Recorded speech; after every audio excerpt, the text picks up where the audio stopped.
Welcome to the Church Communications Podcast, a podcast that celebrates church communicators that are around the world. Our podcast offers practical advice for your church communication strategy needs. And this podcast is brought to you by Katie Allred and Josh Taylor of churchcommunications.com.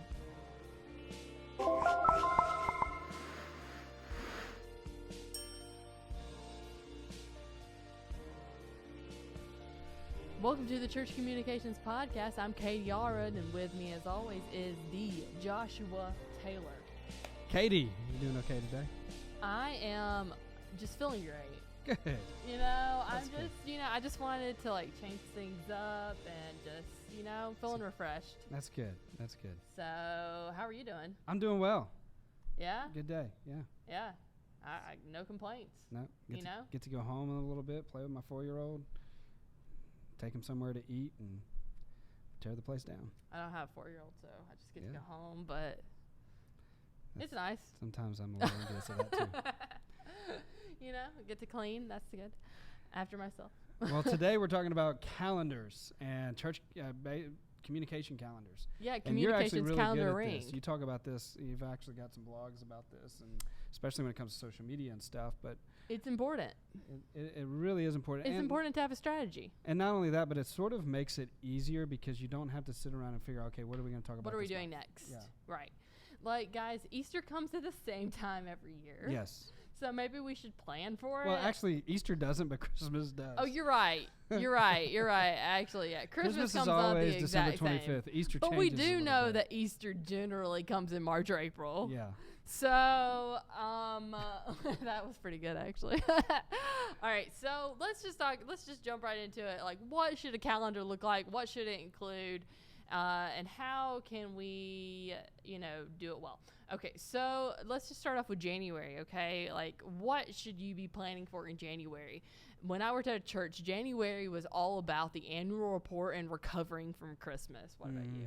Yeah, we didn't make a big deal at Christmas time. Obviously, we had Christmas services, but the nature of our church, we didn't. We don't do Christmas programs or anything like that. We have Christmas Eve service, but lucky. But yeah, it is really getting ready for the new year, and so for me, it was always difficult. December was closing out the books, and so December was always a month that I didn't look forward to because of just all the financial stuff. Right, year-end giving, getting all of that done and organized and ready for the next year. Yeah. So I was exhausted in January because of that. I think our big thing that we did at the church that I worked at was just the annual report. It took weeks. It usually took a month, and it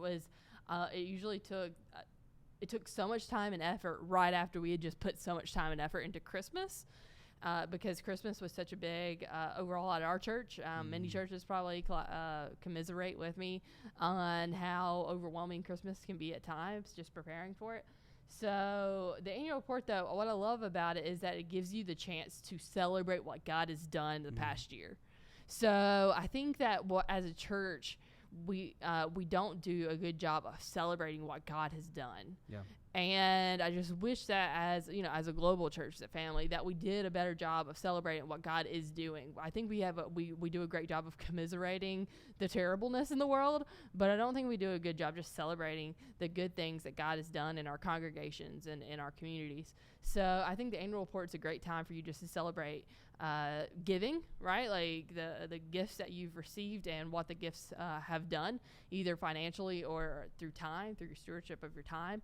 But also just to talk about your missions efforts and all of those things. And salvations, baptisms. Right. I mean, you can really see the impact that your church and your congregation is having in the community and around the world. And to share stories. Yeah, share stories. Be super positive with it. I mean, business meetings and annual reports often have a negative connotation around them, and I think they are an opportunity to celebrate. So these should be super positive meetings. Yeah, and they should be fun. Why not do something a little different out of the ordinary? Do something fun and uplifting for your annual report. So looking from January to February, I feel like February, if you're not already getting ready for Easter, you're behind. Yeah. So Easter might come in March or April, like we talked about earlier. And you really have to get ready. What is Easter going to look like? What's the branding? What's our message? Of course, that Jesus was on the cross crucified and resurrected. But like, do we have a plan for getting the information from our first time guests that day? Yeah, this is a great opportunity to really start setting up your communication strategy. How are you going to follow up with visitors? I mean, this is one of the most attended church days of the year. So yeah, you really, you want to fine tune your online giving software, your follow up software, whatever you're using, databases. Yeah, maybe create some drip campaigns to inform those people who do come on Easter of your messaging. So maybe create like a 5-week drip campaign, right? So every week they get an email just telling them more about the church and how they can get involved. I think that would be really helpful. So March, you've got Mother's Day. Typically, you've got a spring break either then or it's coming up. You've got Easter. So looking forward again in April, maybe it's also Easter. Just a lot of things going on in springtime. Yeah, spring can be really busy. It's a great opportunity to, again, follow up with people. Utilize your software that you have and make sure that it's working really well. Mother's Day is a big attended day. A lot of folks are coming to church with their mom and celebrating that with them. And so it's just a great opportunity to use that. If you've got a photo booth or something like that, how can you use like even a photo booth where you can use that to get people into your email list and let them know what's going on. You can use your logo where those graphics are sent to their phones and they can have that through social media. And it's just a great opportunity to get the name of your church out there, let people know that you exist, that you're there, and just have your website on it. People can check you out. Yeah, I think photo booths are so helpful. We did those at our church, and it really increased our Facebook likes. I love photo booths. So yeah, I mean, I own a photo booth company. yeah, that's true. He does own one. So yeah, I mean, I think that they're just super helpful. Yeah. Hey, do you want an online giving solution that inspires generosity without blowing your church budget? Of course I do. Well, Kindred's offering a totally free, $0 per month online giving account and a church app for all Church Communications listeners. This is an exclusive deal just for you. You get it online giving portal plus a church app for free. This is a special offer, so you have to act fast, all right? So do it right now. Go get on your phone. Go get on your desktop. Do it right now. All you need to do is tweet @_Kindred. That's _KINDRID. And tell them why you want giving and a church app for free. Or you can go to Kindred.com. Again, that is KINDRID. Not ED. They're all the E's out. Just the I's where you think there might be E's. And go to Kindred.com/churchcommunications to join. Like Kindred, we believe generosity is one of the most powerful witnesses for the gospel that we can have. It transforms communities. That's why they created this deal. They make it affordable for you to equip 100% of your church to participate in your vision. Remember that this offer won't last long. You have to act on it now. So don't wait. Tweet @_Kindred _KINDRID. Or go to Kindred.com/churchcommunication to save thousands on your online giving. Do it now because it really is a good deal. Yeah, go do it. What are you waiting? Okay, so May, you've got the end of the school year. Looking forward to summer break, which is June and July and some of August. June and July, summer is all about kids, I feel like. Yeah. At any church. And it's kind of a lull for adults. I don't know what we can do to get more adults involved. Yeah, I mean, this is where you've really got to start thinking about how you're going to keep people engaged through the summer. They're going to be traveling. A lot of people get out of routine, and so a part of their routine is coming to church. And so how can you keep people engaged? A lot of churches are switching sermon series during the summer. Even if they do expository, they might take a break from whatever book they're in to do a mini summer series. Or to bring in guest pastors. Yeah, guest pastors because their pastors are taking a summer sabbatical or something like that. So you need to consider how you're going to keep people engaged through texting, through social media, through emails. Online church. Just real, online, live streaming, all these things. How can you remind people, hey, we're here for you. We want you to stay invested in the community, to be here A lot of folks are maybe not having small groups during the summer or whatever. So it's a challenge to keep people invested in the summer and engaged. And so you need to really figure out what is your strategy to do that. A great time to focus, though, on outreach, on getting out into the community, helping people. I think Vacation Bible School is like one of the number one outreach opportunities for many churches is the fact that there's free childcare for a week through a church, and several parents will take advantage of that. And what I love is that a lot of times, parents may be far from Christ, and it may be the first time they come to church, or it's been a long time since they've come to church, is because of Vacation Bible School, because they want to get their kids involved. Because they don't want their kids to, not grow up in the church. So it's a great way to remind people on social media what's happening in your student ministries, because they're going to be going to camp, or whatever it might be. So using social media to really engage people. Here's what our students are doing. Here's what our kids are doing. And sharing some stories of salvation. I think summer is always a critical time for a lot of decision making for a lot of young people. So I think August is the start of the school year. You probably, for me, I always consider let's keep August a little bit more low key, because it gets a little bit stressful for parents. One, they've probably spent a lot of money in the summertime for camp, vacations, and all these different things. And then school. And now they've got school, whether it's uniforms, supplies, all these different things, or paying for school. So I try to keep August a little bit low key, but we do want to remember people are getting back into routine. And so we want to make sure, if we've got a routine, so maybe you canceled a service during the summer because of, your low attendance, you probably want to get that back in place in August, even if it's lowly attended for the first couple of weeks. And if you're, whether it's a night service or, 2 morning services, whatever it might be, just start remembering people are getting back into routine. So you want to get back into that routine with them. So getting back into routine, I think in September is a good time for you to launch something.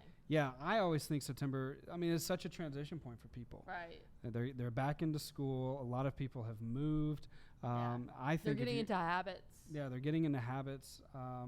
If you're going to launch a service, if you're going to launch a ministry or a church or a campus, I think September is one of the great times to do that because it's such a natural transition for a lot of people. A lot of people have just moved into the area because their kids are going to be starting school. And so you've given them time to get planted. You've given them time to kind of hear about who you are. And now September, invite them to a launch service or something like that. And then coming again in October, you're getting ready for Christmas. You should be thinking about Christmas. You should probably already be thinking about Christmas right now. But and then, coming into November, we've got Giving Tuesday. That's a big thing. # Giving Tuesday. And that's something that, we wake up on Giving Tuesday and we're like, oh, today's Giving Tuesday. We suddenly forgot. Here's our Amazon link. So put link. it on your calendar. Let's celebrate Giving Tuesdays. Tons of nonprofits celebrate Giving Tuesday. Why not the church? So let's get into it. We should celebrate that as well. There's Thanksgiving, right? Time to be grateful. It comes up right after. I think Giving Tuesday is the Tuesday before Thanksgiving. I think it is. Yeah. So let's see. We should put this on the calendar, right? Remember. That's what makes sense. Again, and 2, you've got to get prepared for end of year giving, right? Making a plan for that, for next year's vision. Just celebrate what God has done in your church. And then December, you've got the end of the year giving statements, getting ready to go out. You need a communication plan of reminding people, making some last minute gifts. The reality is there's a lot of people that there's some people that do all of their giving in December. They wait the whole year. They put it up in a savings account or something like that, and then they just give it all in December. People are thinking about, okay, what do we need to give for tax credit? And that's totally fine. I'm totally fine with people giving because they want to take a tax credit, because charities and nonprofits are still benefiting from that. And so you want to have a communication plan and make sure that you have a plan in place where people can do that conveniently. So you've got online giving set up because your staff, make it as easy as possible. Because most staff churches, they're probably bare bones the last 2 weeks. And they're already too busy with Christmas and New Year's. You don't want to have to be available to people to drop off a check or something like that, and then have to process that check. And so just make it easy for people to give online. You can shoot links out on New Year's Eve to do that, and getting ready to send those statements out because they got to be out January 30th. So that's a great calendar. Go back through and listen to that and make some notes. But we just encourage you to write dates down. And just go through. Just go through it and be like, these are the major events that are coming up. And how can I get 6 weeks, 6 months ahead of these dates? I think a lot of times we forget about it, so we don't strategize, and I think that's really important. Yeah, if you can get ahead of it, you can put more thought, more creativity into it, and you could really do a great job in creating your strategies for those times. So.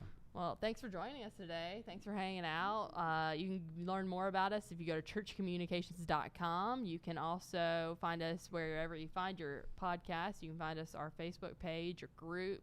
We'd love to discuss. So leave us a comment below just about what your communications calendar. Actually, if you have a link to your communications calendar, it might be a Google Sheet or something like that. Love to see it. Shoot us a link down in the comments, and we appreciate it. Thanks for hanging out. Bye.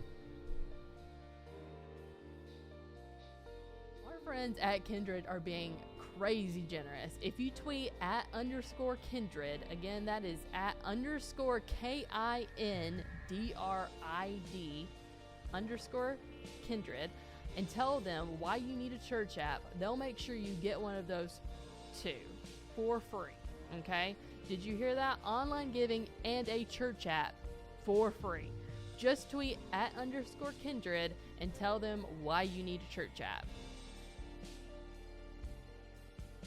Hey, thanks for listening to the Church Communications Podcast with Katie Allred and myself, Josh Taylor. If you like our show and want to know more about us, check out our website, churchcommunications.com. You can also join us on our Facebook group. Just search for Church Communications on Facebook, and we would love for you to leave a 5-star review on iTunes.